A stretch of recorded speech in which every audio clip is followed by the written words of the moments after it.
Et je suis freelance en... Oh. Ah ouais, ça. Ah tiens, un bon Alors appel, ça, on coupe toutes les notes. ouais, putain. La fame attendra. Ouais.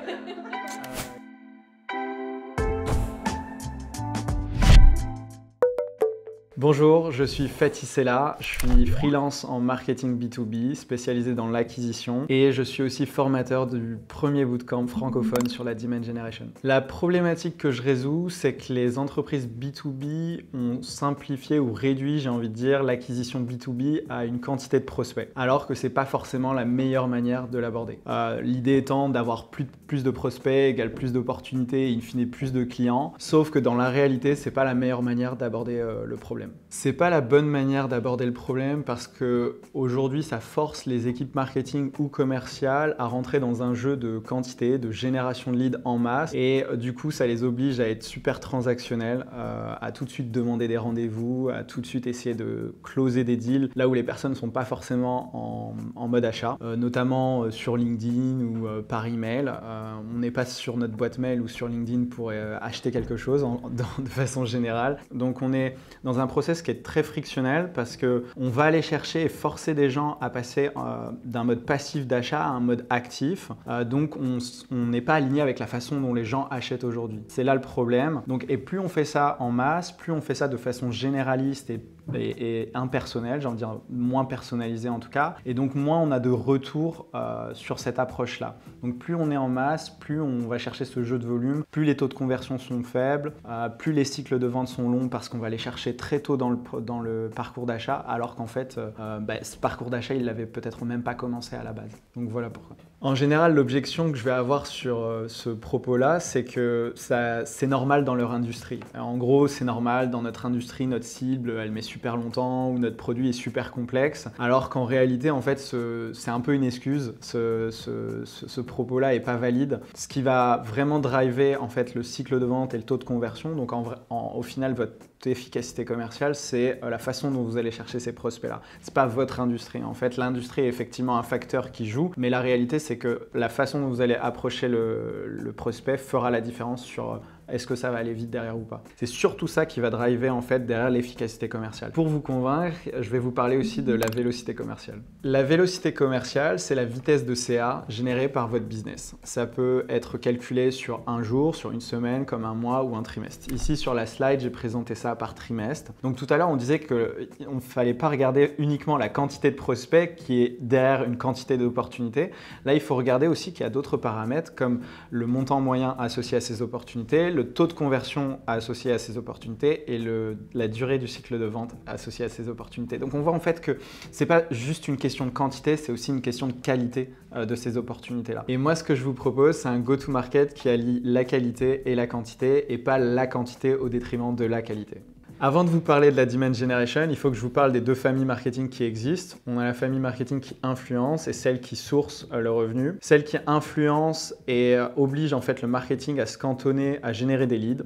Et c'est là où on va voir un marketing qui prétexte n'importe quel motif, une inscription à un événement, un téléchargement de contenu pour d'ailleurs mettre dans des séquences fermées email ou relance téléphonique. Donc il y a une passe qui est faite à un moment donné à une équipe commerciale pour terminer l'acquisition. Donc ce passage de prospect à un meeting. Dans une famille marketing qui source le revenu, on n'a plus cette intervention de l'équipe commerciale. On a vraiment un marketing qui prend tout le scope de A à Z et qui demande l'intervention du commercial uniquement quand le prospect l'a demandé. Autrement dit, un marketing qui source le revenu va avoir beaucoup moins d'opportunités, mais des opportunités beaucoup plus qualifiées et donc plus de résultats. Donc c'est possible d'avoir moins de leads et avoir plus de résultats, plus de CA à la fin. Donc je vais vous présenter en 3 grandes étapes la stratégie Demand Generation. On a 3 grandes couches. Chaque couche a une fonction bien distincte, un rôle stratégique et important.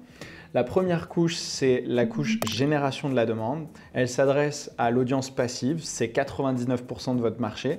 En gros, c'est l'audience qui n'est pas en recherche active d'un produit aujourd'hui. Parce que ce n'est pas tous les matins qu'on se lève et qu'on se dit on veut avoir un logiciel de facturation. Ça arrive peut-être une fois par an, une fois tous les 2 ans, 3 ans, mais par défaut, on est majoritairement en mode passif. Et donc, cette couche-là s'adresse à ces personnes-là parce que c'est quand même super important de s'adresser à ces personnes-là, même s'ils ne sont pas encore dans un mode achat.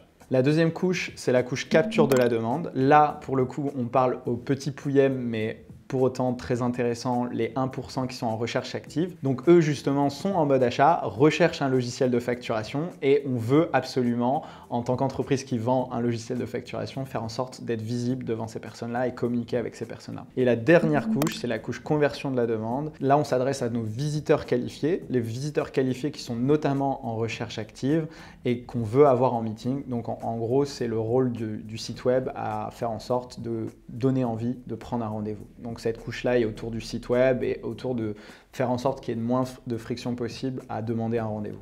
La Demand Generation, en fait, c'est une stratégie qui va faire un focus à créer une affinité avec son marché, à créer une affinité, à éduquer, à se faire connaître en amont de l'intention d'achat. En fait, on ne va pas chercher tout de suite à essayer de vendre, on va vraiment essayer de créer cette affinité. On a envie de transformer ce marché en une communauté, en une audience, des personnes qui ont vraiment à cœur notre entreprise et qui comprennent notre mission, nos valeurs, etc. Puis ensuite, on sait que si ces personnes-là sont alignées sur notre vision, notre mission, etc., ils seront beaucoup plus à même de devenir clients demain. Donc c'est revenir aux fondamentaux, revenir à cette affinité où en fait on sait que le prospect doit avoir d'abord confiance avant de vouloir faire du business avec nous. Et donc la stratégie Demand Generation aide à faire ça, à créer cette affinité et améliorer derrière le potentiel de business qu'on peut avoir sur son marché. La couche génération de la demande, on l'a fait dans les canaux de notoriété. Donc tout ce qui est réseaux sociaux, plateformes de contenu, YouTube, Spotify, etc. Les événements en présentiel ou en ligne, ou tout ce qui est communauté, donc groupe Slack, Facebook, WhatsApp, etc. Donc là, vraiment, on est sur tous les canaux de notoriété. C'est là où, comme j'ai dit tout à l'heure, on va parler à notre audience passive et créer cette affinité. Là, notre KPI en tête, ou les KPI en tête, c'est vraiment la portée et l'engagement. On va chercher à optimiser la portée, la visibilité et l'engagement. Sur la couche capture, là, on passe sur les canaux d'intention. Et les canaux d'intention par excellence, c'est les moteurs de recherche, notamment Google. Et là, on va du coup s'adresser à l'audience qui est active. Nos KPI, ce sera plutôt notre taux de présence sur les requêtes à forte intention et notre taux de conversion sur ces réponses-là. Donc ça, c'est vraiment la partie capture. C'est quand je fais du SEO, du SIA ou de l'affiliation, je vais remonter sur des intentions stratégiques et à quel point en fait ce trafic devient des visiteurs qualifiés pour mon site web. C'est vraiment ça qu'on a en tête. Sur la partie conversion de la demande, là on est sur notre site web et c'est à quel point notre landing page ou notre site web en général convertit, en fait, fait en sorte que des visiteurs qualifiés transforment derrière avec une demande de rendez-vous. Et c'est là où le bas blesse pour la plupart des entreprises B2B parce que sans s'en rendre compte, elles ne font que de la capture. Et elles font de la capture partout et notamment sur les canaux de notoriété. Donc elles s'adressent à des personnes comme si elles étaient en fait en mode achat, alors qu'on sait que 99% de notre marché ne l'est pas et encore moins sur les canaux de notoriété. Donc il faut oublier un peu cette dynamique hyper transactionnelle. Elle peut exister sur les canaux d'intention, mais tout ce qui est canaux de notoriété, là on va avoir un marketing qui est tout autre. En fait, ça s'apparente à du branding marketing sur la couche génération de la demande et sur les canaux d'intention, on va parler plutôt de performance marketing. Donc c'est vraiment deux mondes à part. Là où la performance marketing a pris le pas sur toute l'acquisition chez les entreprises B2B, il faut revenir à un équilibre. Et moi, j'aime bien dire qu'il faut faire 70% de branding marketing et 30% de performance marketing. Donc on va faire un focus sur la couche génération de la demande et je vais vous montrer notamment une tactique que je fais sur cette couche-là. Pour rappel, donc c'est la couche qui s'adresse à ceux qui ne sont pas en recherche active, qui compose 98-99% de votre marché. On va utiliser une stratégie qui est basée sur le contenu, comme l'inbound marketing, mais contrairement à celui-ci, on ne va pas vouloir chercher à générer des leads, on va plutôt chercher à créer cette communauté, cette audience à partir de ce marché-là. On va avoir des différences, donc une stratégie de contenu, mais des différences par rapport à celle de l'inbound marketing. La première différence, c'est qu'on aura une communication qui va se faire plutôt à l'échelle d'influenceurs, qui peuvent être les dirigeants et ou les employés, versus une communication à l'échelle de l'entreprise. On va plutôt avoir du contenu ouvert et qui va vivre en fait dans les réseaux sociaux, dans les canaux de notoriété, donc réseaux sociaux, plateformes de contenu, etc. Pour ceux qui connaissent, c'est les fameux dark funnels. Et ça versus l'inbound marketing où en général le contenu vit plutôt sur le site web et on cherche plutôt à faire de la redirection vers le site web. Et le troisième, c'est qu'on va faire plutôt du contenu qui va être un mix de contenu, d'événements et de communautés, et on va s'éloigner du contenu statique qu'on retrouve dans l'inbound marketing, qui est souvent le livre blanc, l'étude de cas, etc. C'est pas qu'on va pas en faire, mais on va pas s'appuyer uniquement sur ce contenu-là. On va aussi faire des lives, on va aussi faire des podcasts, etc., etc. Donc voilà les principales différences sur la couche génération de la demande au niveau du contenu déjà. Et donc cette couche génération de la demande, on peut aussi parler d'une approche média ou d'une machine média. Et c'est justement ce que je vais essayer de vous montrer avec cet exemple-là. Donc on va commencer cette machine média par un événement live. Donc comme j'ai dit tout à l'heure, c'est un événement pilier. Donc on va commencer par celui-ci. Donc en bas à gauche de votre page LinkedIn, vous avez un petit onglet événements et ça vous demandera de remplir les informations. À la fin, ça vous donne ce résultat-là. Donc le titre, la bannière, etc. Donc plutôt quelque chose que je suis sûr que vous avez déjà vu. Maintenant, il s'agit de communiquer sur notre événement. Là, vous avez plusieurs façons. Soit vous faites une publication organique où vous en parlez. Comme je vous montre à l'écran, là je parlais par exemple de 3 événements à venir. Vous pouvez aussi demander à votre invité d'en faire autant. Vous pouvez faire de la publicité ou vous pouvez aussi utiliser la fonction native en fait de LinkedIn. Vous avez la possibilité en fait d'inviter en allant dans partager, et ensuite vous avez aussi la possibilité d'avoir des filtres. Par exemple, je veux inviter que les personnes qui sont dans le marketing car c'est un événement qui traite de ce sujet-là. Et à ce moment-là, au lieu de faire à la mano, je vais plutôt utiliser en fait un script qu'on va vous passer dans la description de la vidéo, qui permet d'aller chercher d'une traite, d'aller faire nos invitations d'une traite. Donc vous allez dans console, donc je suis allé un peu vite, c'est clic droit, inspecter, puis ensuite console, et là vous copiez-coller le script et ça va automatiquement, comme vous le voyez sur l'écran, récupérer, cocher toutes les personnes. Donc là on va inviter 50 personnes pour cet exemple-là. Ça c'est pour la partie communication. Ensuite il faut penser maintenant à s'équiper d'un outil qui permet de faire du live, parce que LinkedIn tout seul ne marche pas. Il faut un outil comme StreamYard ou comme Restream. Donc cet outil se présente comme ceci. Donc quand vous arrivez, on vous demande de créer un studio. Pour l'exemple, je vais aller dans un studio que j'ai déjà créé. En fait, dans le studio, ça vous demande, pendant la création, ça vous demande de mettre le titre, ça vous demande sur quel canal vous voulez faire ce live. Moi, par exemple, j'en ai choisi 4. J'ai choisi LinkedIn, Facebook, Twitch et YouTube. J'ai mis mon titre, ma description. Et à l'intérieur, vous pouvez aussi aller un petit peu plus loin avec une personnalisation avec votre bannière. Qui idéalement est aux couleurs de votre entreprise. Ça professionnalise le live. Ensuite, on fait le live avec l'invité, on donne un maximum de tips, de valeurs, etc. Comme bonne pratique, c'est bien de se connecter 15 minutes avant juste pour checker le matos, checker l'audio, la vidéo, etc.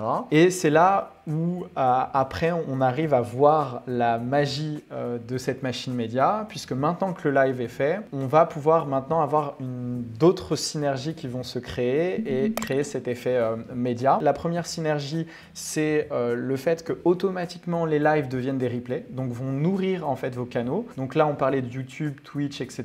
Donc automatiquement on va retrouver des replays sur ces canaux. La deuxième synergie, c'est qu'on va aller chercher l'audio du live pour en faire un épisode de podcast. Donc là, quand on est dans vidéo sur StreamYard, on va faire 3 petits points sur la vidéo du live, télécharger, et on a la possibilité d'enregistrer en vidéo ou en audio. On va récupérer l'audio et ensuite on va dans Ocha. Donc il y a Ocha, mais il y a d'autres outils qui permettent en fait de multidiffuser un épisode podcast. Donc par exemple, ça va multidiffuser sur Apple Podcast, ça va multidiffuser sur Deezer, Spotify, etc. Donc en une fois, ça va diffuser partout. Donc là, pareil, un peu dans la même veine que le live, on remplit le titre, on remplit la description, on met une petite bannière, etc. Et on met le fichier audio qu'on est allé récupérer sur StreamYard. Une fois qu'on a fait ça, on peut aller vérifier que l'épisode est bien présent sur Spotify, sur Deezer, etc. Donc là, on voit bien dans mon exemple que les épisodes sont bien présents. Et la dernière synergie qu'on va pouvoir aller tirer, ou plutôt l'avant-dernière, c'est la possibilité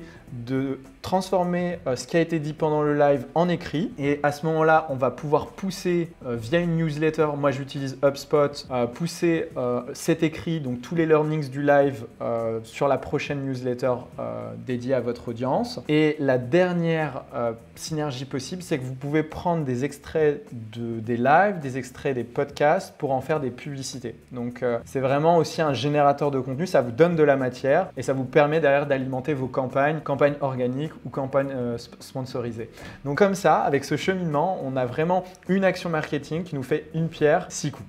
Voilà, vous connaissez ma tactique maintenant. J'espère que ça a éveillé votre curiosité sur la Demand Generation et que vous allez pouvoir maintenant mettre en place une machine média pour votre entreprise et avoir de meilleurs résultats dans le futur.